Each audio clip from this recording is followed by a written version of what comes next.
Namaskar, good morning. Today, humanity faces perhaps the trial of its time as COVID 19 grips the world with its deadly embrace. Everywhere, as also in India, the mission is to do whatever it takes to prevent the epidemiological curve from steepening any further. In this kind of an environment, the Reserve Bank of India has been very proactive and has been monitoring the situation very closely. The evolving situation is being monitored very closely, and you would have noticed that from time to time, almost every second day or third day, the Reserve Bank is coming out with certain announcements. Now, in this kind of environment, I thought it was necessary that I speak to a wider audience and convey the resolve of the Reserve Bank of India, our approach and how we are going forward. Today, I propose to make certain announcements, and the statement is a bit long, as I said last time, because I have tried to make it as self-explanatory as possible, and so that there is adequate clarity, and since we are not able to hold a press conference, the meaning and the details are conveyed to the maximum extent possible. So as I just said, everywhere, as also in India, the mission is to do whatever it takes to prevent the epidemiological curve from steepening any further. Human spirit is ignited by the resolve to overcome the pandemic. It is during our darkest moments that we must focus on the light. As Mahatma Gandhi said in his famous address at Kingsley Hall, London, in October 1931, and I quote Mahatma Gandhi, "In the midst of death, life persists. In the midst of untruth, truth persists. In the midst of darkness, light persists."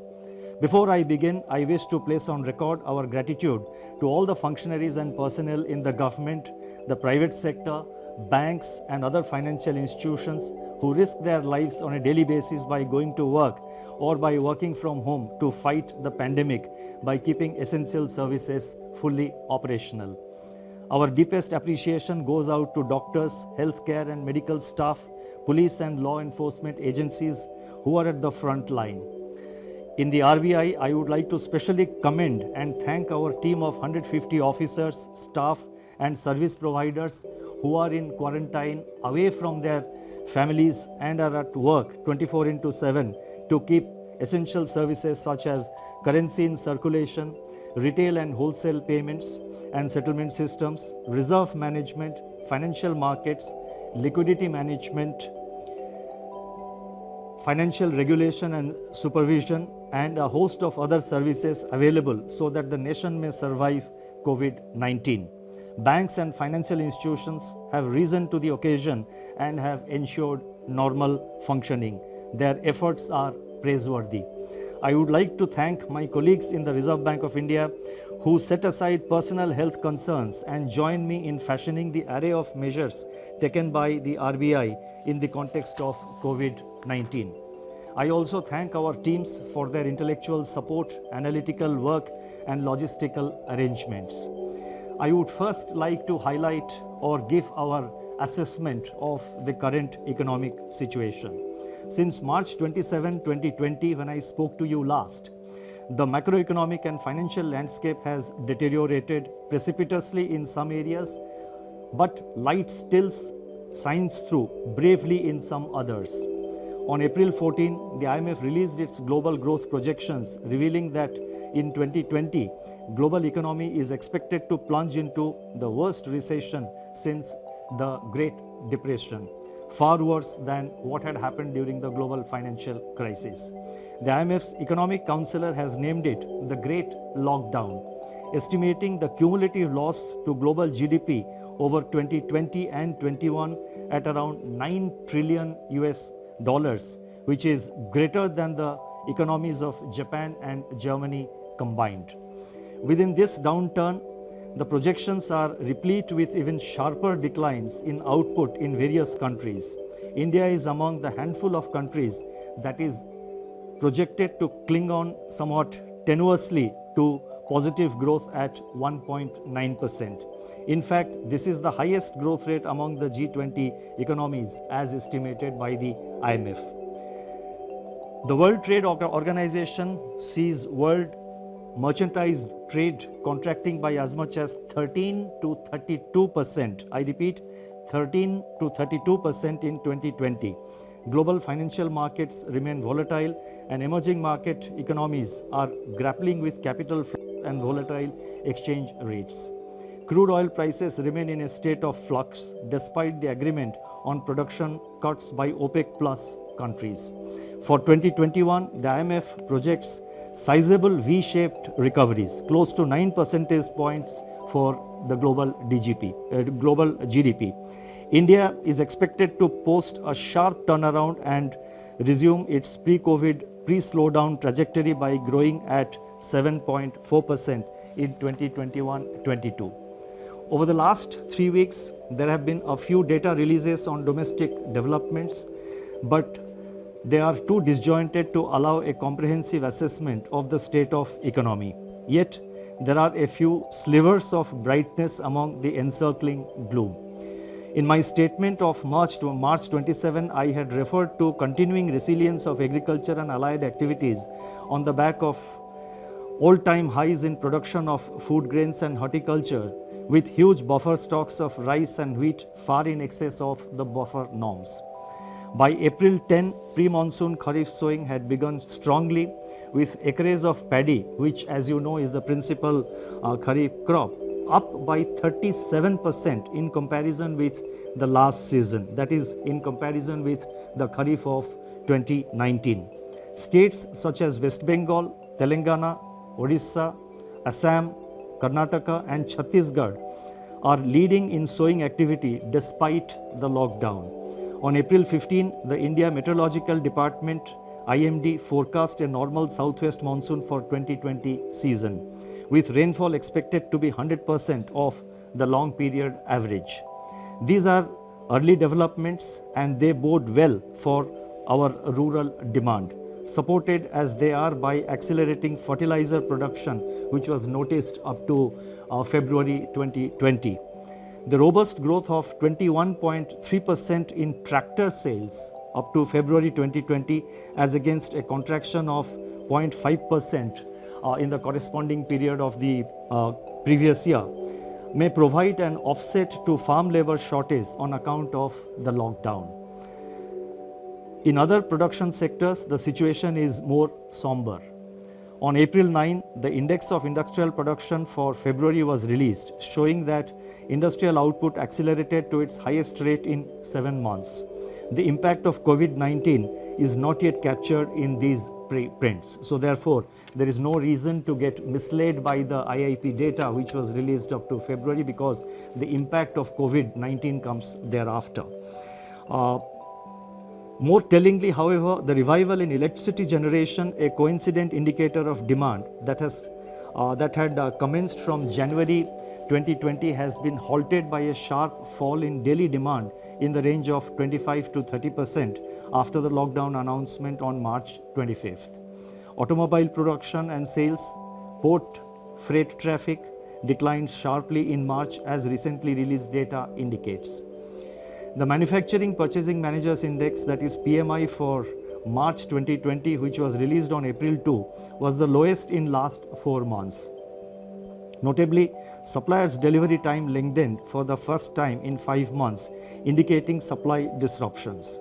The April 6 release showed that services PMI declined into contraction in March 2020, pulled down by a sharp downturn in export business, new domestic orders and employment.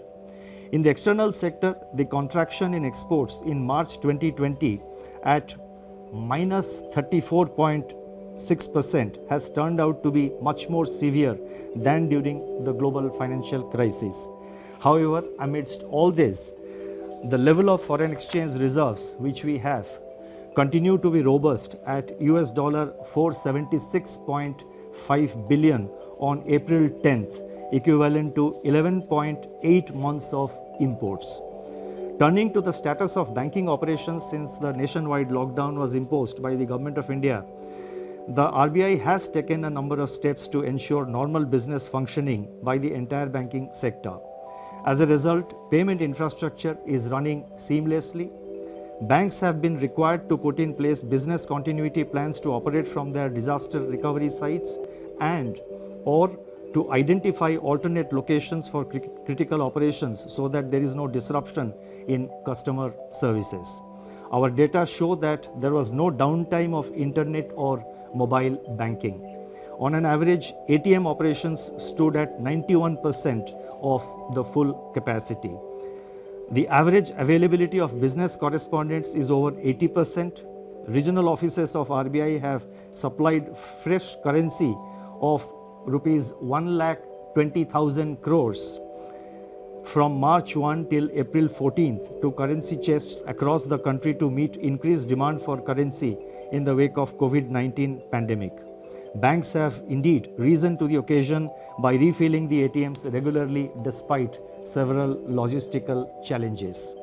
In my statement of March 27, I had indicated that together with the measures announced on March 27, the RBI's liquidity injection was about 3.2% of GDP since February 2020 MPC meeting. And as you would recall, the February MPC meeting, the announcements were made, if I recall correctly, on 6th of February. So from 6th February 2020 till March 27th, including the announcement made on March 27th, RBI had injected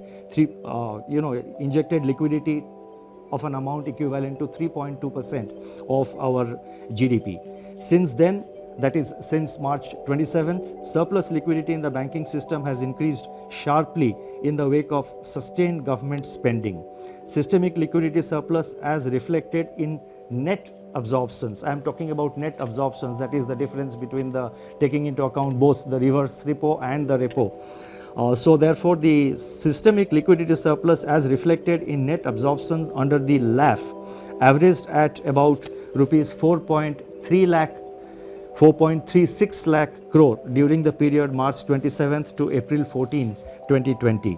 As announced on March 27, the RBI undertook 3 auctions of targeted term repo operations, that is TLTRO, injecting cumulatively rupees 75,041 crore to ease liquidity constraints in the banking system and distress financial markets. Another TLTRO auction of rupees 25,000 crore is being conducted today.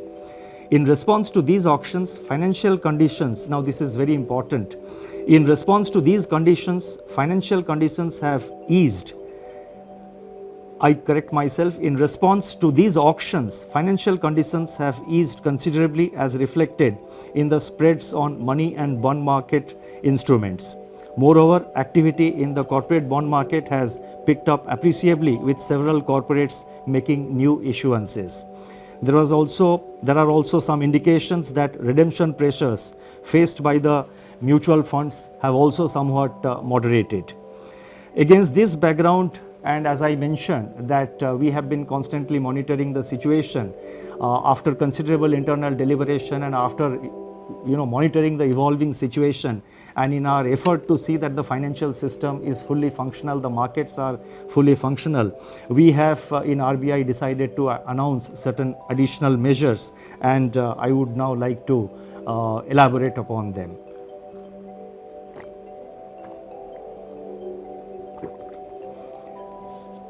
Against this backdrop and based on our continuing assessment of the macroeconomic situation and financial market conditions, we propose to take further measures with the following objectives. 1. To maintain adequate liquidity in the system and its constituents in the face of COVID-19 related dislocations. 2. Facilitate and incentivize bank credit flows. 3. Ease the financial stress. And 4. Enable the formal functioning of markets. The first set of measures relate to liquidity management. The RBI has moved in a calibrated fashion to ensure conducive financial conditions and normalcy in the functioning of financial markets and institutions. The initial efforts to provide adequate system level liquidity are reflected in sizable net absorptions under the reverse repo operations. With this achieved, the RBI has undertaken measures to target liquidity provision to sectors and entities which are experiencing liquidity constraints and or hindrances to market access. That is, they have a difficulty in accessing the market and they have difficulty of having adequate liquidity with them. LTROs, that is long-term repo operations, which we have undertaken. So these were meant to ensure adequate liquidity at longer end of the curve, longer end of the yield curve. Exemptions from the cash reserve ratio for equivalent incremental credit disbursed by banks as loans in certain select areas and targeted LTROs or TLTROs fall in this category. In this category or in this class and sector specific measures. It is observed that deployment of TLTRO funds so far has largely been to bonds issued by public sector entities and large corporates, especially in primary issuances. The disruptions caused by COVID-19 have, however, more severely impacted small and mid-sized corporates, including NBFCs and MFIs, in terms of their access to liquidity. So we have therefore decided to undertake what we call TLTRO operations 2, that is TLTRO 2.0. Accordingly, it has been decided to conduct targeted long-term repo operations TLTRO 2.0 for an aggregate amount of rupees 50,000 crore to begin with. Please mark my words, rupees 50,000 crore to begin with in tranches of appropriate sizes.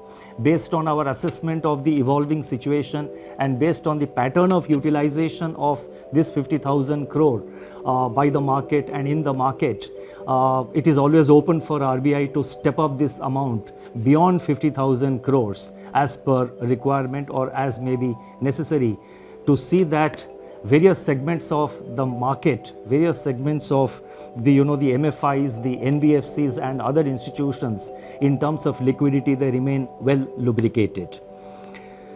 The funds availed by the banks under TLTRO 2.0 should be invested in investment grade bonds, commercial paper and non-convertible debentures of NBFCs with at least 50% of the total amount availed going to small and mid-sized NBFCs and MFIs. So therefore, the emphasis will be to see that there is adequate flow to the mid-size and the small NBFCs as well as to the MFIs. The guidelines in this regard will spell out the relevant details. These investments have to be made within 1 month of the availment of liquidity from RBI, as in the case of the earlier TLTRO auctions which have been conducted so far. Investments made by banks under this facility will be classified as held to maturity HTM even in excess of 25% of total investment permitted to be included in HTM portfolio. Exposures under this facility are also not to be reckoned under the large exposure framework. And the notification for TLTRO 2.0 auction will be issued today. The next announcement relates to refinancing facilities for all India financial institutions like NABARD, SIDBI and the National Housing Bank. All India financial institutions such as NABARD, SIDBI and National Housing Bank play an important role in meeting the long-term funding requirements of agriculture and the rural sector, small industries, housing finance companies, MFIs and NBFCs. These All India financial institutions normally raise resources from the market through specified instruments which are allowed by the Reserve Bank of India, in addition to, of course, relying on their own resources.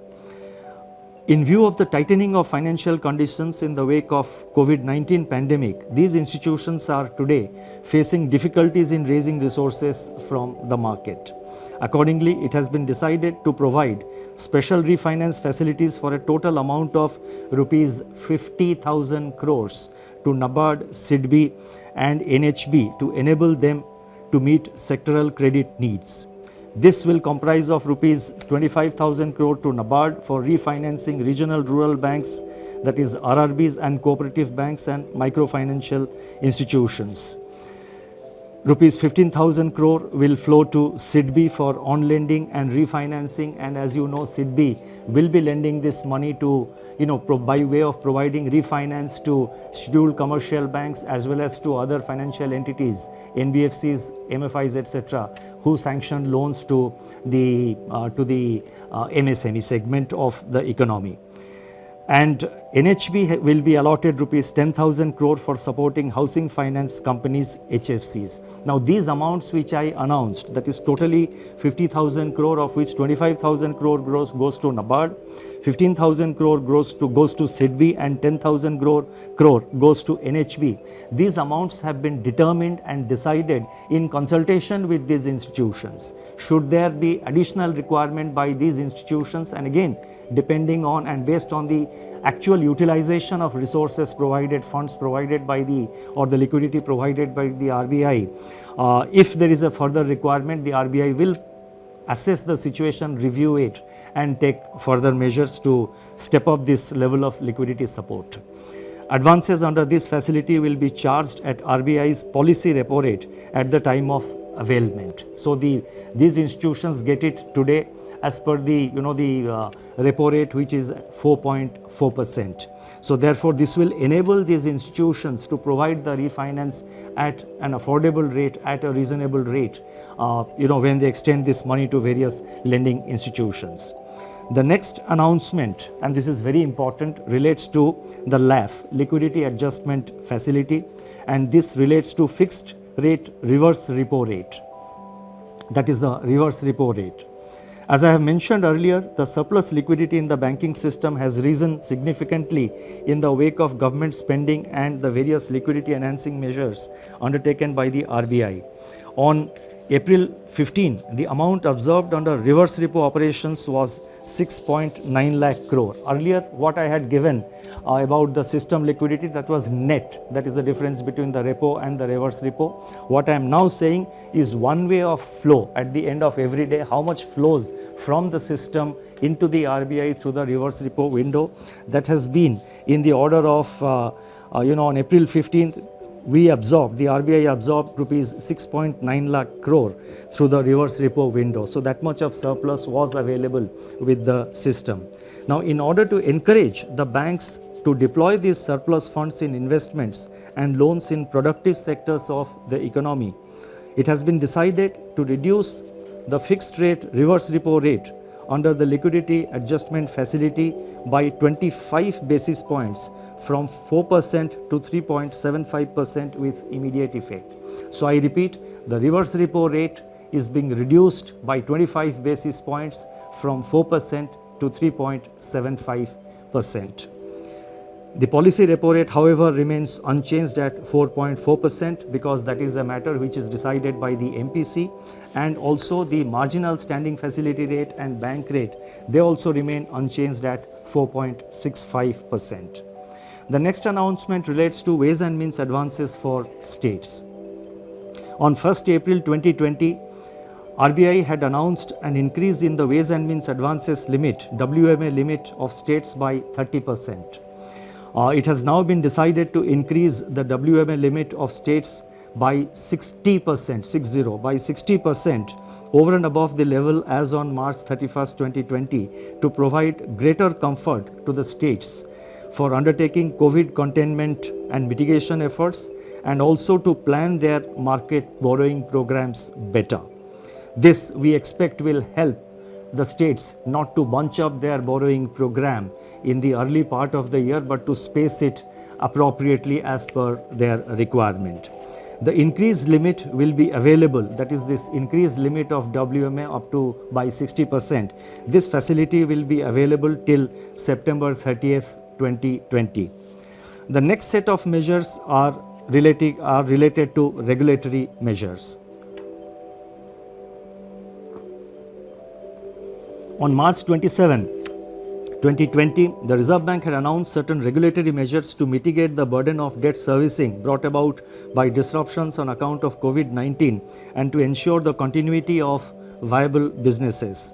Based on a review of rapidly evolving situation and consistent with globally coordinated action committed to by Basel Committee on Banking Supervision to alleviate the impact of COVID-19 on global banking system, additional regulatory measures are being announced today. So whatever regulatory measures we are announcing, they are consistent with the Basel guidelines. The first measure under this category of regulatory measures, they relate to asset classification. Economic activity has come to a standstill during the period of the lockdown. Now, as I go with these announcements, I request your patience, because in the concluding paragraphs, in the concluding 2 or 3 paragraphs to which I will come very shortly, I have attempted to give some kind of a forward guidance on certain aspects, so I request your patience. I repeat, economic activity has come to a standstill during the period of the lockdown, with consequential lingering effects which have unambiguously affected the cash flows of households and businesses. On March 27, the Reserve Bank had permitted lending institutions to grant moratorium of 3 months on payment of the current dues falling due between 1st March and May 31st. It is recognized that the onset of COVID-19 has also exacerbated the challenges for such borrowers even to honor their commitments which have fallen due on or before February 29, 2020 in standard accounts. The Basel Committee on Banking Supervision has taken cognizance of the financial and economic impact of COVID-19 and very recently announced that the payment moratorium periods, public or granted by banks on a voluntary basis relating to COVID-19 outbreak, can be excluded by banks from the number of days past due in respect of NPA recognition. Therefore, it has been decided that in respect of all accounts for which lending institutions decide to grant moratorium or deferment and which were standard as on 1st March 2020, the 90-day NPA norm shall exclude the moratorium period. That is, there would be an asset classification standstill for all such accounts from 1st March to 31st May 2020. NBFCs which are required to comply with Indian accounting standards Ind AS may be guided by the guidelines duly approved by their boards and as per the provisions and as per the advisories of the Institute of Chartered Accountants of India in recognition of impairments. In other words, NBFCs do have the flexibility under the prescribed accounting standards to consider such relief to their borrowers. At the same time, we are cognizant of risk build-up in banks' balance sheets on account of firm-level stress and delays in recoveries. With the objective of ensuring that banks maintain sufficient buffers and remain adequately provisioned to meet future challenges, they will have to maintain a higher provision of 10% on all such accounts under the standstill, spread over 2 quarters. That is March, that is the quarter ending March 2020 and June 2020. These provisions can be adjusted later on against the provisioning requirements for actual slippages in such accounts. You see, while we are announcing certain forbearances, etc., for the banks, Reserve Bank as the regulator of the banking system has to ensure that our banks remain financially healthy over a period of time and in the long term. So therefore, while announcing certain prudential relaxations, we have to necessarily see that the banking system also remains healthy. So therefore, we have required them to make certain provisions, and in any case, we are saying that these provisions can be adjusted later on against provisioning requirements for actual slippages. So only if the slippage doesn't arise, then the banks have adequate flexibility to sort of appropriately deal with it in their accounts. The next announcement relates to extension of resolution timeline. Under RBI's Prudential Framework of Resolution of Stressed Assets, dated June 7, 2019, in the case of large accounts under default, scheduled commercial banks, all India financial institutions, NBFCs which are non-deposit taking but systemically important, and deposit-taking NBFCs are currently required to hold an additional provision of 20% if a resolution plan has not been completed within 210 days from the date of such default. Recognizing the challenges to the resolution of stressed assets in the current volatile environment, it has been decided that the period of resolution plan shall be extended by 90 days. The details of this announcement will, of course, be spelled out in the circular which will be issued.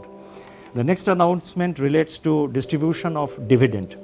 It is imperative that banks conserve capital to retain their capacity to support the economy and absorb losses in an environment of heightened uncertainty. It has therefore been decided that in view of the COVID-19 related economic shock, scheduled commercial banks and cooperative banks shall not make any further dividend payouts from profits pertaining to the financial year ended 31st March 2020 until further instructions. This restriction shall, however, be reviewed on the basis of the financial position of banks for the quarter ending September 30, 2020. The next announcement relates to LCR, liquidity coverage ratio. The Reserve Bank, and this is a norm which has been prescribed for the banks, as you would know. Reserve Bank has been proactively taking measures to address systemic liquidity issues through a slew of monetary and market operations. In order to ease the liquidity position at the level of individual institutions, the LCR requirement for scheduled commercial banks we have now decided that the LCR requirement of scheduled commercial banks will be brought down from, it is being brought down from 100% to 80% with immediate effect. I repeat, LCR requirement is being brought down from 100% to 80% with immediate effect. The requirement shall be gradually, however, restored back in two phases, 90% by 1st October 2020 and 100% by 1st April 2021. The next announcement relates to NBFC loans to commercial real estate projects.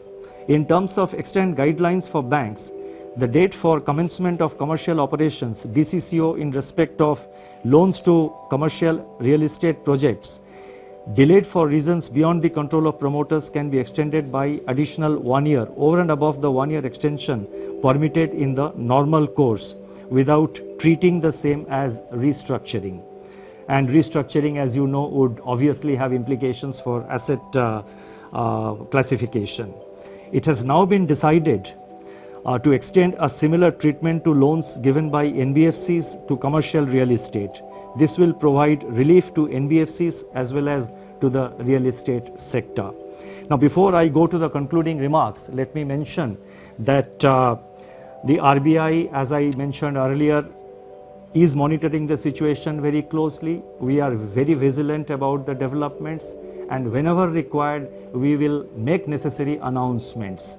And so therefore, this is not the last of the announcements that we are announcing today to deal with the situation. As the situation warrants, we will be announcing new measures to deal with the challenges. Our effort is always to remain proactive and also to respond to the emerging challenges. Now, let me now move to the concluding portion of my remarks. In conclusion, I would like to review recent developments relating to inflation and the outlook without infringing in any way the mandate of the Monetary Policy Committee. The press release of National Statistics Office NSO on April 13, 2020 showed that CPI inflation for March 2020 declined by 70 basis points to 5.9%. This is, however, based on data gathered up to 19th March.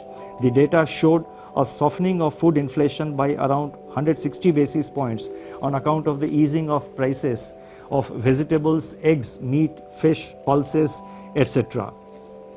In other categories of CPI inflation, pressures remained firm. Daily data on 22 essential food items covered by the Department of Consumer Affairs of Government of India suggest that food prices have increased by 2.3% in April so far, that is up to April 13th, in a broad-based manner, though onion prices have continued to decline, and at the same time, the PDS kerosene prices have slumped by 24% in the first fortnight of April. Domestic LPG prices also declined by 8%. These early developments suggest that inflation is on a declining trajectory, having fallen by 170 basis points from its January 2020 peak. In the period ahead, inflation could recede even further, barring of course any supply side disruption shocks, and may even settle well below the target of 4% by the second half of 2021. Such an outlook would make policy space available to address the intensification of risks to growth and financial stability brought about by COVID-19. This space needs to be used effectively and in time.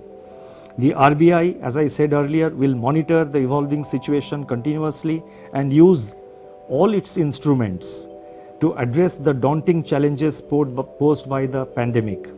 The overarching objective is to keep the financial system and financial markets sound, liquid, and smoothly functioning so that finance keeps flowing to all stakeholders, especially the vulnerable and the disadvantaged.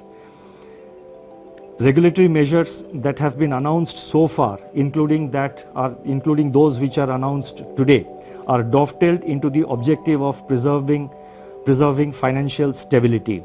Although social distancing separates us, we stand united and resolute. Eventually, we are confident that we shall cure and we shall endure. Thank you very much. देश और दुनिया से जुड़ी सभी प्रमुख खबरों के लिए हमारे चैनल को सब्सक्राइब करें और लेटेस्ट वीडियो पाने के लिए बेल आइकन को जरूर दबाएं। साथ ही हमारे वीडियो को लाइक और शेयर करना ना भूलें।